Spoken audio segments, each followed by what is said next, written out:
Assalamualaikum warahmatullahi wabarakatuh.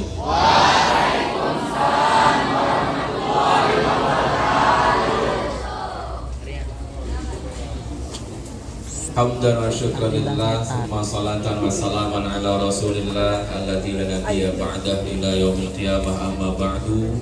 Subhanaka la ilma lana illa ma 'allamtana innaka antal alimul hakim. La haula wa la quwwata illa billahil aliyyil azim. Bapak dan Ibu, para wakil kepala sekolah yang kami muliakan, sahabat-sahabat kami, Bapak Ibu Dewan Guru, wabil khusus sahabat kami guru agama Islam, Ustaz Dr. Andes Dar Fikri, Ustaz ini yang selalu saya salah sebut nama, Muhammad Nur Maulana Taufik, betul ya? Pas itu dah. Seluruh siswa-siswi dan tentunya wabil khusus juga kepada Mukarram Ustaz Selamat yang hari ini kita undang khusus untuk menyampaikan tausiah di Rahis pada kesempatan ini. Bersyukur kita kepada Allah dengan ucapan alhamdulillahirabbil alamin. Berselawat kita kepada kekasih Allah Nabi wa Sayyidina Muhammad sallallahu alaihi wasallam dengan ucapan Allahumma shalli ala sayyidina Muhammad wa ala ali sayyidina Muhammad. Tanpa memperpanjang kalam, mari kita awali pertemuan ini dengan sama-sama melafazkan kalimah basmalah. Bismillahirrahmanirrahim. Sekali lagi 3, 4. Bismillahirrahmanirrahim. Baik, selanjutnya Ustaz Dan Fikri langsung saja ya Ustaz ya. Kita dengarkan tausiah yang disampaikan oleh Ustaz Selamat. Allahu Akbar. Allahu Akbar. Sallu ala Nabi Muhammad.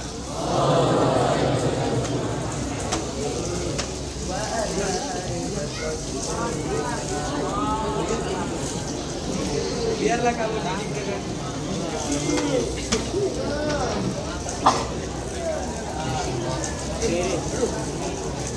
Bismillahirrahmanirrahim. Assalamualaikum warahmatullahi wabarakatuh. Waalaikumsalam warahmatullahi wabarakatuh. Kurang semangat ya. Kalau saya lihat ini lebih dari 200 orang yang berkumpul di masjid ini. Untuk menambah kesemangatan, saya kasih pantun dulu boleh? Tanam pinang si rapat-rapat, agar puyuh tak dapat berlari. Karena yang menjawab salam kurang semangat, terpaksa saya ulangi sekali lagi. Assalamualaikum warahmatullahi wabarakatuh. Waalaikumsalam warahmatullahi wabarakatuh. Kalau ditetap si pohon rukam, tetaplah juga si pohon mangga. Bagi yang semangat menjawab salam, insya Allah kita semua masuk surga. Amin.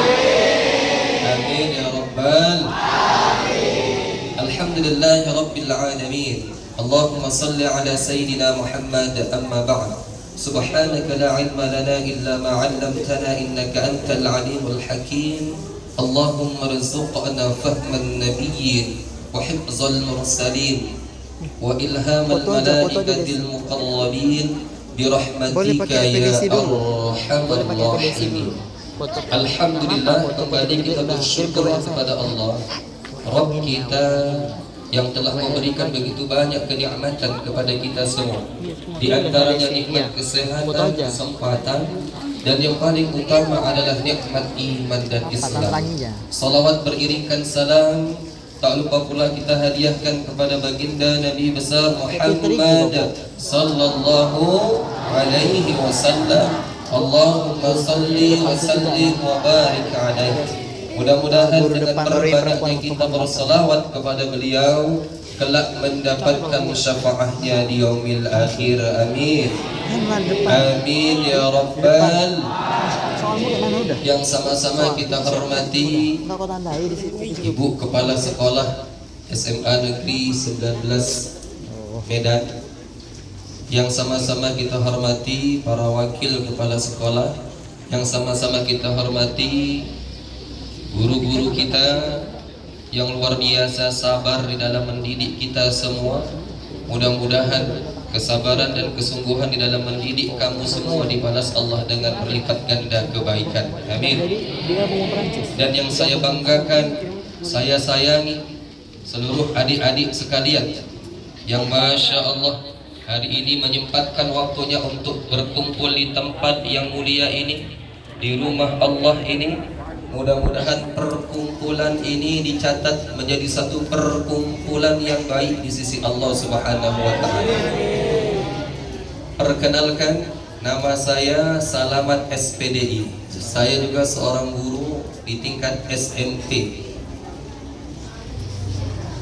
Tempat tinggal saya di Jalan Pancing 5, Kebun Lada, Martubung. Asal rumah saya dari Desa Kubah Sentang, Kecamatan Pantai Labu. Alhamdulillah sudah 13 tahun tinggal di Medan Labuhan.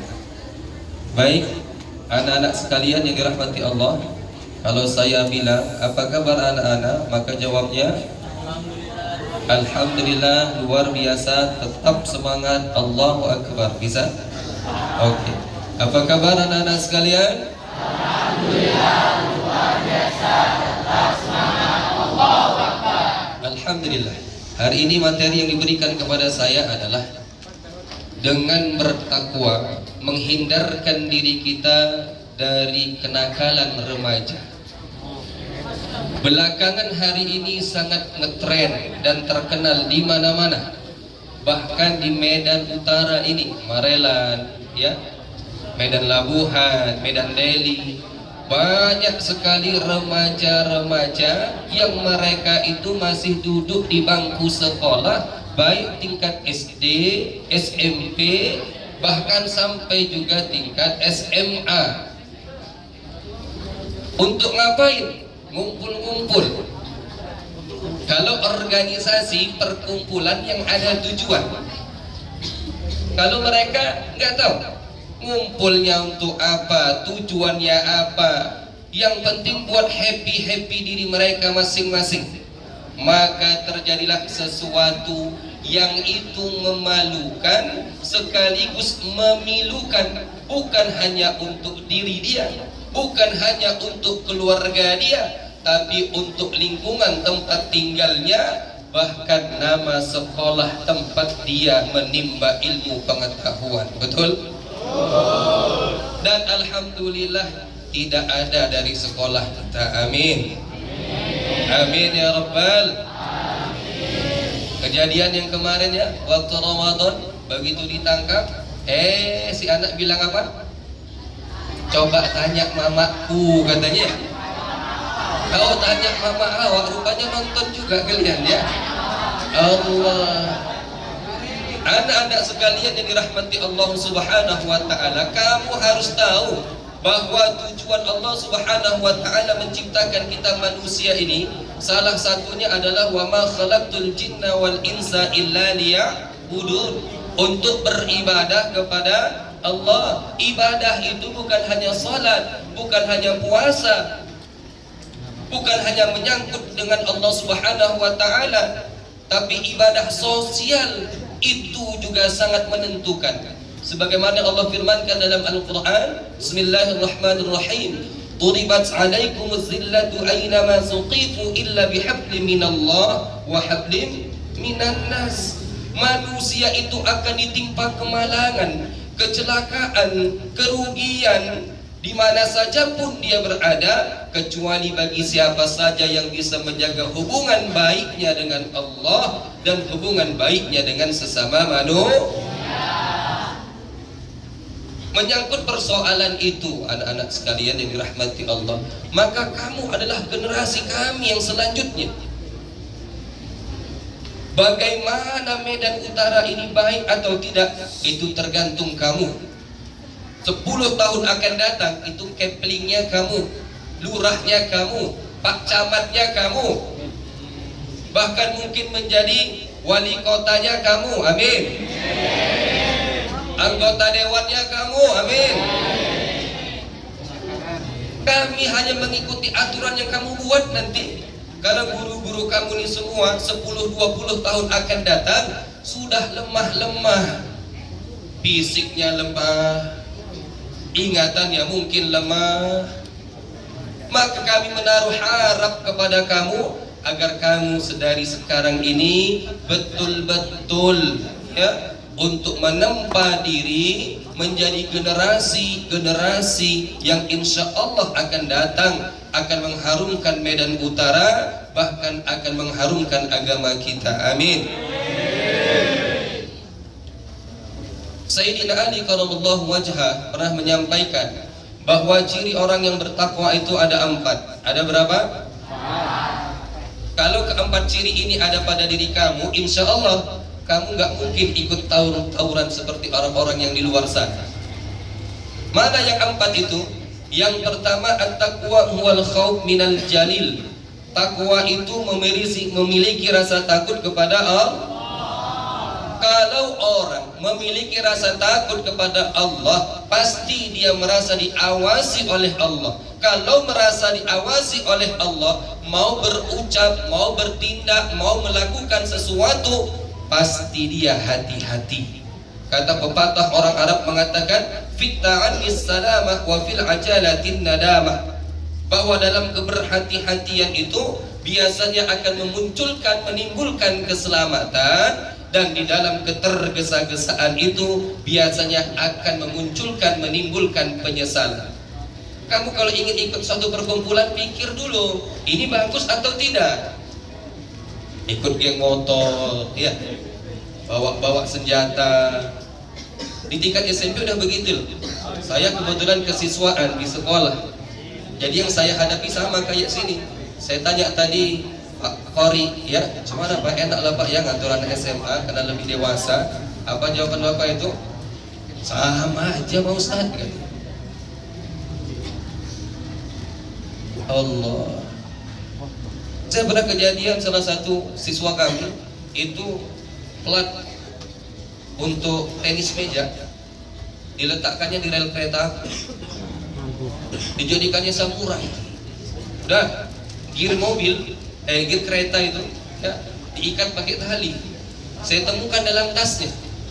Rupanya orang itu mau main, entah sama sekolah mana, di Taman Maharani. Oh, luar biasa. Gak pikir panjang, saya panggil orang tuanya.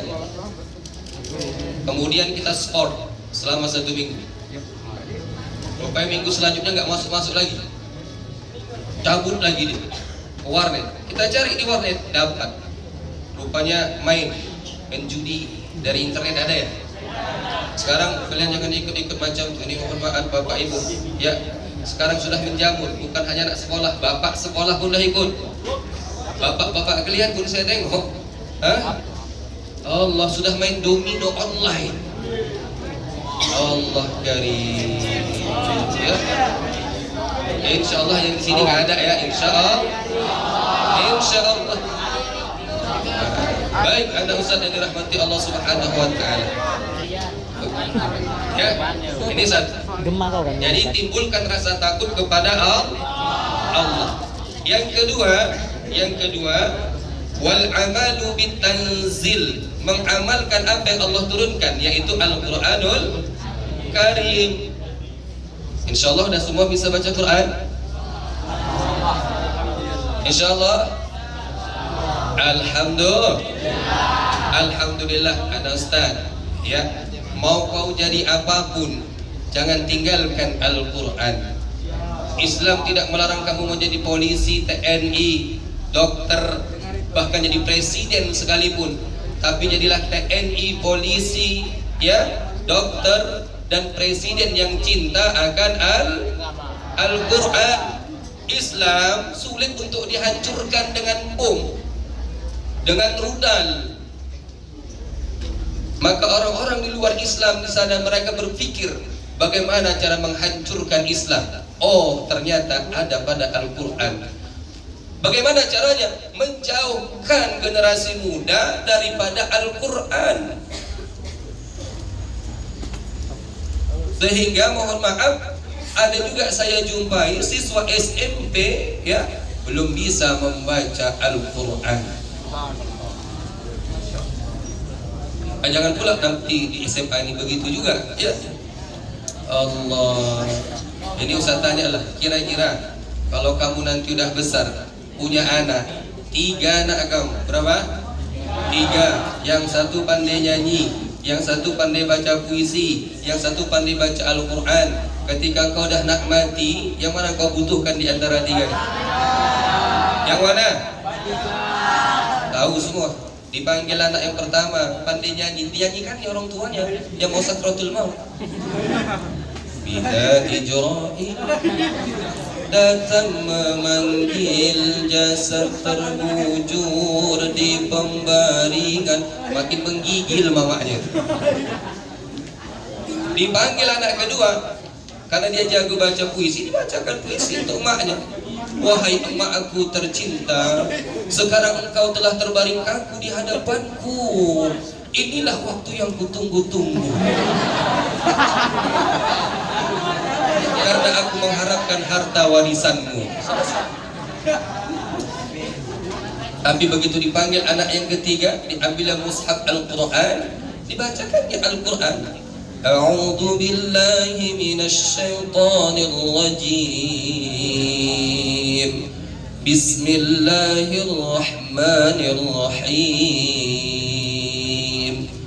Alhamdulillahilladzi anzala ala 'abdihil kitaba wa lam yaj'al lahu 'iwaja. Baru satu ayat dibaca sama anak, orang tuanya meneteskan air mata, hatinya tenang. Oleh karena itu, bagi yang belum bisa baca Al-Quran, masih ada kesempatan. Mumpung kamu masih muda. Kalau udah tua macam kami ini, nanti masuk kanan, keluar kanan. Kalau masuk kuping kanan, keluar kiri, masih lumayan, agak nyangkut-nyangkut sedikit. Ini enggak, masuk kanan, keluar mendang, enggak ada yang masuk satu. Ya, paham? Oke, ini yang kedua. Kita singkat aja, karena nanti ada sesi tanya jawab. Ya. Kemudian yang ketiga, warridha bil qalil. Ridho dengan ketentuan yang sedikit yang Allah tentukan kepada kita. Mungkin dulu sebelum Covid, ayah kita, mak kita penghasilannya besar. Begitu sudah Covid kecil. Masih bisakah kita ridho? Bisa. Lihat dari ibadah kita. Lihat bagaimana cara bersyukur kita kepada Allah Subhanahu wa ta'ala. Orang kalau sudah memiliki rasa ridho dengan ketentuan Allah, pasti dia nggak mau ikut-ikut yang namanya geng motor, apa lagi? Sekarang apa namanya lagi? Hah? Apa itu? Paret busuk. Karena banyak kali istilah-istilahnya sekarang ini ya. Allah, jauhin itu semua. Jauhin, ya. Kemudian yang terakhir, anak Ustaz yang dirahmati Allah Subhanahu wa ta'ala, yang keempat, wal isti'dadu li yaumir rakhil. Mempersiapkan diri untuk bekal menghadapi hari akhir, menghadapi kematian. Kamu yakin gak kamu hidup selamanya? Ada yang mau masuk surga? Yang mau masuk surga angkat tangan. Masya Allah. Yang mau masuk neraka angkat tangan. Oh, nggak ada ya? Saya pernah ngisi acara maulid di salah satu sekolah SD negeri, ya. Ketika saya tanya kepada siswanya, siapa yang mau masuk surga angkat tangan? Angkat tangan semua, tapi ada satu orang pas di depan saya nggak mau diangkat tangan. Saya tanya, siapa yang mau masuk neraka angkat tangan? Nggak ada yang angkat tangan, termasuk di. Alhasil saya panggil, sini nak. Tadi Ustaz tanya, siapa mau masuk surga angkat tangan? Kenapa kamu nggak angkat tangan? Waktu Ustaz tanya, siapa mau masuk neraka angkat tangan? Kamu juga nggak angkat tangan. Kenapa? Tahu, luar biasa pesan dia. Pak Ustaz, pesan ayah saya sebelum meninggal, saya tidak boleh masuk kemana-mana Pak Ustadz sebelum masuk polisi, kata dia. Pesan baiknya apa? Dia masih ingat pesan ayahnya. Kalian masih ingat gak pesan ayah kalian? Apa tuh? Jangan bandal-bandal. Apa lagi? Jangan ikut tawuran. Apa lagi? Belajar bagus. Saya rasa, nah Ustadz, di Medan ini cuma kalianlah sekolah yang masuk lebih awal. Iya. Kemudian yang kedua, sholat duhanya terjaga. Macam sekolah IT udah. Maka kalian bersyukur sudah berada di sekolah ini. Berapa siswa, mungkin ratusan siswa yang masuk kemari terseleksi, mereka gugur, nggak bisa masuk sekolah sini. Maka jangan kamu sia-siakan dengan pacaran. Kau dapat buat pacaran?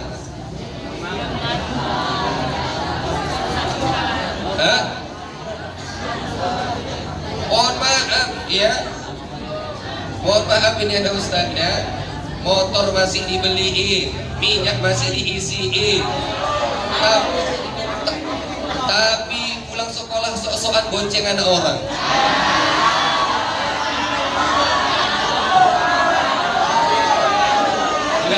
Enggak di sini ya. Di sini saya rasa enggak ada ya. Ada juga. Ada Ustaz. Jawabnya saya Ustaz. Bisa? Ada Ustaz. Jangan kecewakan orang tua. Adrian simpan dia. Jadi persiapkan diri untuk hari akhir. Hidup kita di dunia ini sementara. Kata Rasulullah, ad-dunya majra'atul akhirah. Dunia ini ladangnya akhirat. Apa yang kita tanam di dunia ini, maka itu yang akan kita panen nanti di akhirat. Belum ada orang menanam kelapa, tumbuhnya anggur. Udah ada?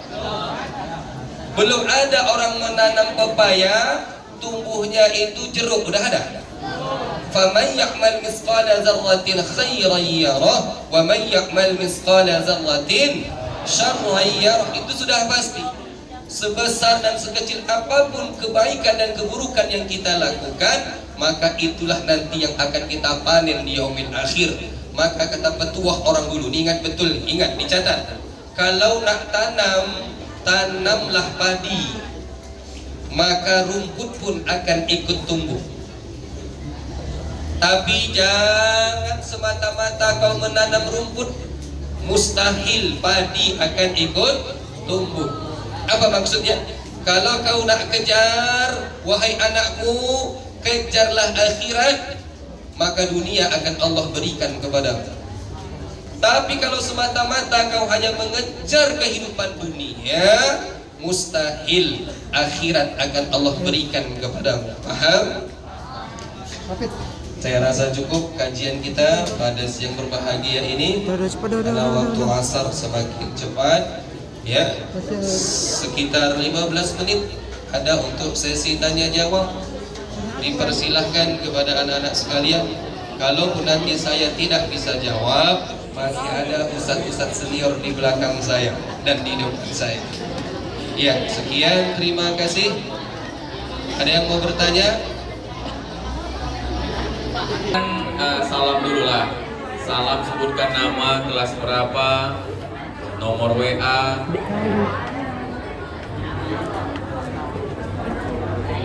Assalamualaikum warahmatullahi wabarakatuh.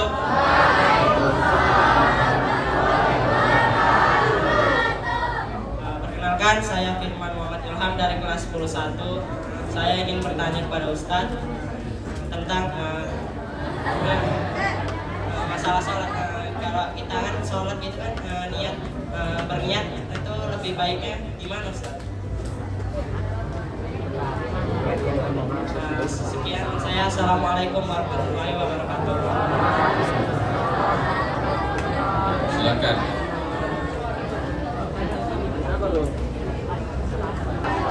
Assalamualaikum warahmatullahi wabarakatuh.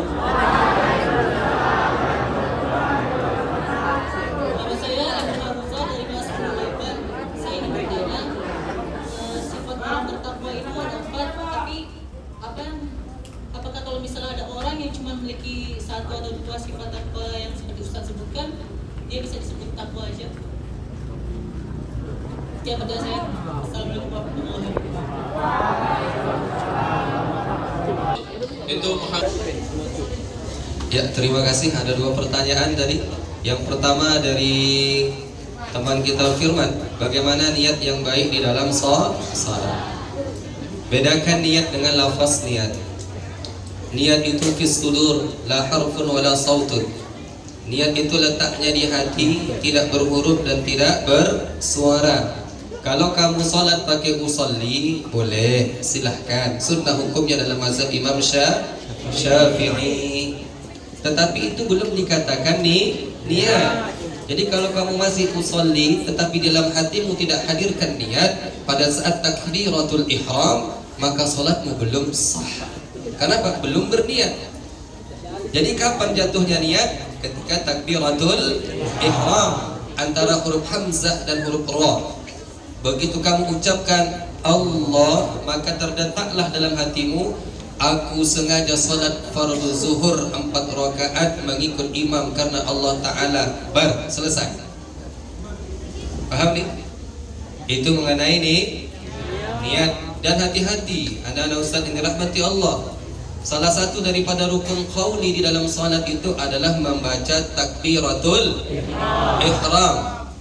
Ya, ada 5 rukun qauli, rukun ucapan yang mesti kamu ucapkan bersuara dan minimal terdengar oleh kupingmu sendiri. Yang pertama takbiratul ihram, yang kedua salatul fatihah, yang ketiga doa tahiyat akhir, yang keempat salawat pada tahiyat akhir, yang kelima salam. 5 bacaan ini mesti benar, baik dari segi huruf, ya, tidak boleh berkurang tasydidnya, tidak boleh bertambah tasydidnya. Contoh dalam kalimat takbiratul ihram, kebanyakan orang saya dengar ya masih banyak yang salah ketika membaca takbir. Hamzahnya dipanjangkan sama dia. Seharusnya Allahu Akbar, tapi dia baca apa? Allahu Akbar. Tidak boleh. Ketika huruf hamzahnya dipanjangkan, maka berubah dia menjadi huruf istifham, tanda tanya. Seharusnya maknanya Allahu Akbar, tetapi karena dipanjangkannya hamzahnya Allahu Akbar, dia bertanya sama Allah, apakah Allah Maha Besar? Itu salah satu. Yang kedua, menambah huruf waw di antara lafaz Allah dan Akbar. Allahu Akbar. Sering dengar gitu. Bahkan azan lagi wa akbar. Allahu Akbar, Allahu Akbar, kata dia. Tidak boleh. Kenapa? Merubah makna. Berarti Tuhan dia dua, Allah dan si besar. Yang ketiga, memanjangkan huruf ba. Allahu Akbar. Tidak boleh. Akbar, maha besar. Akbar artinya gendang yang besar, tabuk yang besar. Jadi kalau kamu membaca takbiratul ihram, Allahu Akbar, tak salah. Paham Ustaz? Karena sholat ini sehari-hari 5 kali kita ulangi. Kalau salah juga yang kacau lah kita. Ya, sudah. Itu masih tentang takbiratul ihram. Gimana dengan Al-Fatihah kita? Ya, Allah. Baik, ini pertanyaan pertama. Terima kasih. Pertanyaan kedua, bagaimana Ustaz tentang ciri-ciri orang bertakwa yang 4 tadi? Kalau kita hanya memiliki yang satu saja, yang lainnya tidak memiliki, apakah kita termasuk orang yang bertakwa atau takwa aja? Gitu tadi ya. Allah, baik. Sebenarnya ciri orang yang bertakwa itu banyak dalam Al-Quran dan hadis. Cuma yang saya sampaikan ini menurut Sayyidina Ali karramallahu wajhah ada 4. Bagaimana kalau keempat-empatnya tidak kita miliki, yang satu saja kita miliki? Apakah kita disebut orang yang bertakwa? Belum. Mendekati ketakwaan, belum sempurna takwa kita kepada Allah. Contoh, dia takut kepada Allah, dia takut kepada Allah, tapi dia tidak mau mengamalkan Al-Quran. Tidak bisa dikatakan orang bertakwa.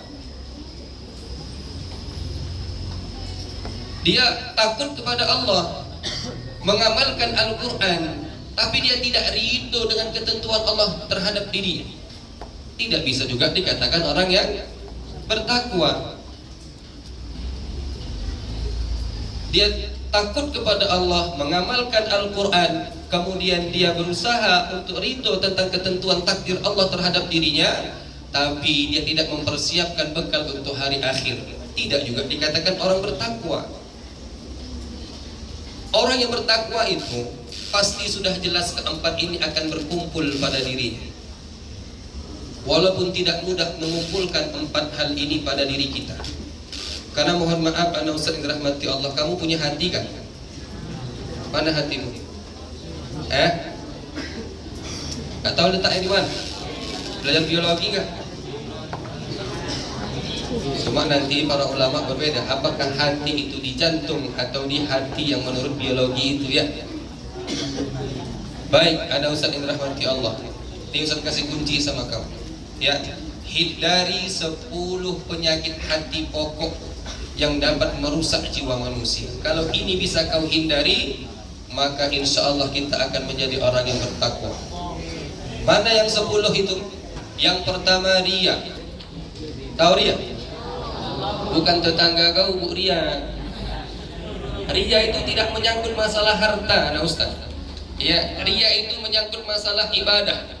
Jadi kalau kau punya kawan, kamu punya teman, punya mobil baru, bolak-balik lewat di rumahmu, itu bukan ria namanya. Bukan pamer juga namanya, ya memang itulah dia lagi belajar. Lagi belajar naik mobil, rumah kamu pas dekat jalan, macam mana dia nggak lewat-lewat situ? Kamu aja yang iri sama orang. Ya, jadi ria itu menyangkut masalah ibadah. Ya, mengharapkan pujian dari ibadah yang dikerjakan. Yang kedua, ujub. Bangga akan ibadah yang dikerjakan. Bangga akan diri. Yang ketiga, takabbur. Apa itu takabbur? Rasulullah pernah ditanya, "Ya Rasulullah, ma huwal kibr?" Apa itu takabbur? Batarul haqq wa ghamtun nas, kata Rasulullah. Menolak kebenaran dan meremehkan orang lain. Suka kali lah kau tu siapanya? Alah kau tu siapa? Kau kan masih kelas 9, kelas 10. Aku dah kelas 12. Kau masih itu sombong tuh. Ya. Dan mohon maaf, orang sombong bukan hanya orang kaya, orang miskin pun bisa sombong. Maka kata Rasulullah SAW, Allah benci kepada orang kaya yang sombong, tapi Allah lebih benci lagi kepada orang miskin. Udah miskin. Yang keempat, ada ustaz yang dirahmati Allah, namanya ghadab. Apa namanya? Marah. Sikit-sikit marah. Marah itu penting, perlu. Ya kalau rumah ibadah kita dilempari orang pakai kotoran, siapa yang enggak marah? Marah kita kan? Marah. Tapi kalau sikit-sikit marah nggak ada sebab, itu berbahaya. Itu penyakit hati. Yang ke-6, berapa? Yang kelima namanya haqqudun. Tahu haqqudun? Haqqudun itu marah yang terpendam. Dendam. Dia nggak bisa membalasnya, tapi tersimpan dalam hatinya. Ini bahaya itu. Bahaya. Dan kacaunya orang sekarang lagi, ya. Tuhan pula diperalatnya untuk membalaskan dendam dia. Dia nggak bisa membalas dendam sama orang, lalu dia cakap, udah biar aja, nanti Allah yang balas itu semua, katanya. Nah, itu masih dendam itu. Hati-hati itu. Ya. Yang keberapa? Yang keenam namanya sum'ah. Sama, suka orang lain mendengarkan kebaikan yang dilakukannya. Suka dia, semakin banyak orang tahu kebaikan dia, semakin senang hati dia. Yang ketujuh namanya hasad. Tahu hasad? Dengki. Kata orang SMS, tahu SMS? Susah melihat orang senang melihat orang. Kawannya beli kompor gas, dia yang kepanasan. Kawan yang beli kulkas, dia yang kedinginan. Kawan yang beli mobil, dia masuk mobil ambulan. Untung kawannya nggak beli tanah. Kalau sempat kawan yang beli tanah, dia pun masuk kuburan. Ya. Allah. Yang ke-8 namanya kasratul kalam. banyak cakap, banyak cengkonek. Dibilang menteri penerangan bukan, tapi cakap aja kerja dia. Ada orang kayak gitu kan? Wak labu ya. Yang kesembilan namanya kasratut ta'am, banyak makan. Sikit-sikit makan, sikit-sikit makan. Yang ke-10 namanya kasratun naum, banyak di PTT. Tahu PTT? Pantang terletak tidur. Di sekolah guru nerangin tidur. Waktu di sini tidur. Dia nggak tidur dua aja. Waktu megang handphone sama makan aja nggak tidur. Selebihnya, oh, baik. Saya rasa cukup. Ada lagi yang mau ditanyakan? Assalamualaikum wabarakatuh. Perkenalkan, nama saya Haris Matia. Saya dari kelas 10-7. Saya mau nanya nih Ustaz. Kan ada nih hari pembangkitan. Berarti manusia kan dibangkitkan kembali nih Ustaz. Berarti hidup ini hanya mengulang dengan genre yang berbeda, kondisi yang berbeda, dengan situasi yang berbeda loh Ustaz. Terima kasih. Assalamualaikum warahmatullahi wabarakatuh. Ustaz, bisa tolong jelaskan mengenai ancaman bagi orang-orang yang punya pacar? Karena Ustaz tadi hanya melarang tanpa menerangkan akibat dari perbuatan maksiat yang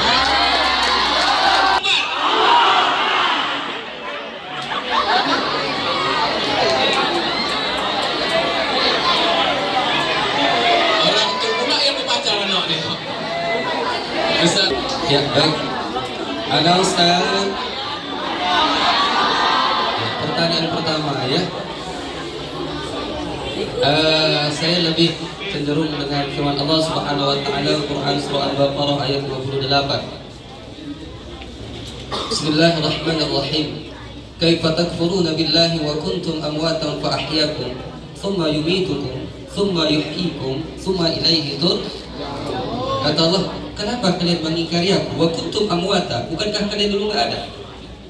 Kau dulu ada? Fa ahyaakum, kemudian Allah hidupkan kita. Apakah hidup selama-lamanya? Ya. Summa yumitukum, kemudian Allah matikan kita semua. Apakah setelah mati udah yang kaya dengan kekayaannya, kejahatan dengan kejahatan tidak dibalas? Oh tidak. Summa yuhyikum, setelah mati nanti kita akan dihidupkan kembali. Dalam firman Allah Subhanahu wa taala Quran surah Al-Infitar, wa idzal quburu bu'tsirat, dan ketika penghuni-penghuni kubur Allah bangkitkan. Nanti kita semua mati di alam barzakh. Setelah kita di alam barzakh entah berapa lama kita tidak tahu, maka kita nanti akan dibangkitkan dari alam barzakh. Bahkan dalam hadis Nabi, ketika dibangkitkan tidak satu helai benang pun kita gunakan. Tapi pada saat itu yang satu tidak melihat yang lain. Punya kau besar ya? Enggak. Apanya? Kakinya.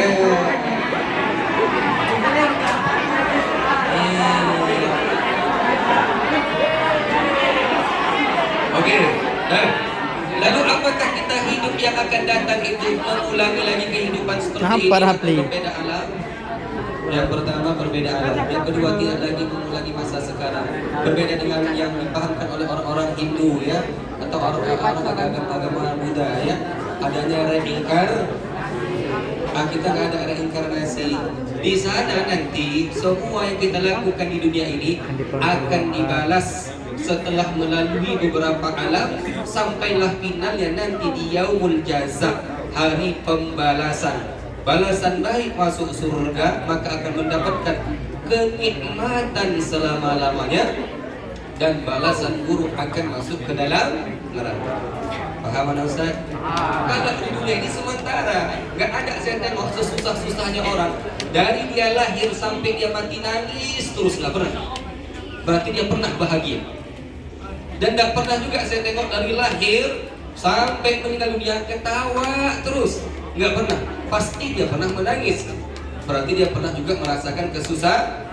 Jadi dunia ini tempatnya susah senang sementara. Paham Ustaz? Yang kedua, wala taqrabus zina innahu kana fahishatan wa sa'a sabila. Jangan kau dekati zina, kata Allah. Mendekatinya aja nggak boleh, apalagi melakukan zina. Salah satu perbuatan yang mendekati zina itu pacaran. Ada ustadz yang perempuan, pesan saya, jadilah kau wanita-wanita durian, jangan jadi wanita kue nih. Tengok mama kau kalau beli ke pajak, beli kue nih, dipencet-pencet, dipegang-pegang, diangkat-angkat, dicium-cium, dah lembek nggak jadi. Paham maksud saya? Belum pernah saya tengok orang beli durian dipencet-pencet, nggak pernah. Menciumnya pun dekat-dekat, terus jadi lembek kulitnya, nggak pernah. Tapi langsung apa katanya? Wah, wangi, wah, jadi. Jangan kamu pacaran nanti dipegang-pegang, dipeluk-peluk, dicium-cium, diputuskan gak jadi. Mana lebih mahal? Mana lebih mahal? Handphone baru atau handphone second? Kalau laki-laki jangan mau kau sama perempuan second. Maksudnya apa Pak Ustaz? Wanita-wanita yang sudah pernah dipacari orang, berarti sudah second lah itu.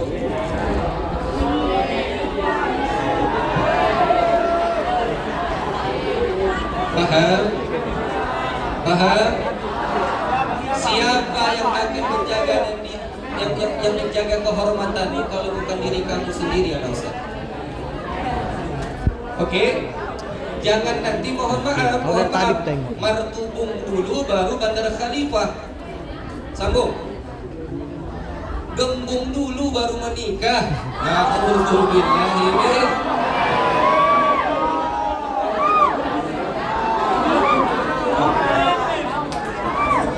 Oke, kalau anak bapak semua ya.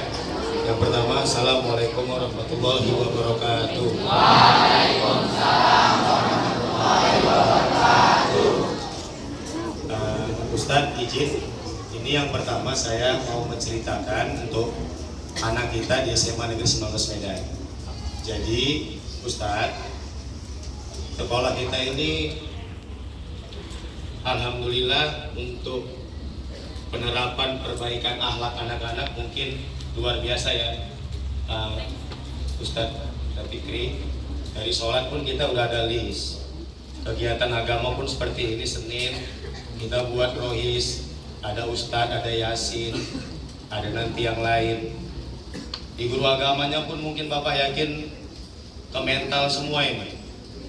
Yang saya pertanyakan Ustadz, bagaimana cara anak-anak kita ini bisa menjemput hidayah agar mereka benar-benar tahu nih yang dilakukannya salah. Contoh satu tadi pacaran, udah jelas Ustadz di sekolah kita ini pacaran dikeluarkan, masih ada juga yang pacaran.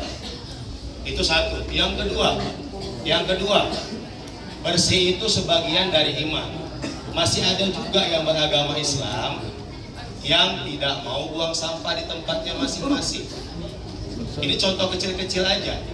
Jadi izin Ustadz, pertanyaan saya, bagaimana cara untuk anak-anak kita yang duduk di sini semua bisa semua menjemput hidayahnya itu agar duduklah di kolbunya itu bahwasanya oh aku salah ya. Karena kita yakin dan sama-sama percaya mereka ini masa transisi, masa perpindahan dari remaja awal ke remaja akhir. Kalian belum dewasa, ya. Oji belum dewasa. Yang dewasa itu tahun ini yang di depan bapak, ibu kalian. Jadi bapak mau nanya sama Ustadz, bagaimana tips agar kalian putra dan putri tahu bagaimana menjemput hidayah? Jangan tunggu mati mama bapak dulu baru nangis-nangis. Ada Ustaz Iqbal ya. Baik, saya teringat pesan guru akidah akhlak saya ketika dia menyampaikan isi binaan waktu menjadi pembina upacara di hari Senin untuk merubah diri itu. Saya masih ingat sampai sekarang dan itu saya lakukan supaya kita bisa menjemput hidayahnya Allah. Ingat 3M. Berapa M? 3M. Yang pertama bukan memakai masker. Mulai dari hal-hal yang kecil. Contohnya tadi ada sampah kita makan, itu hal yang kecil kan?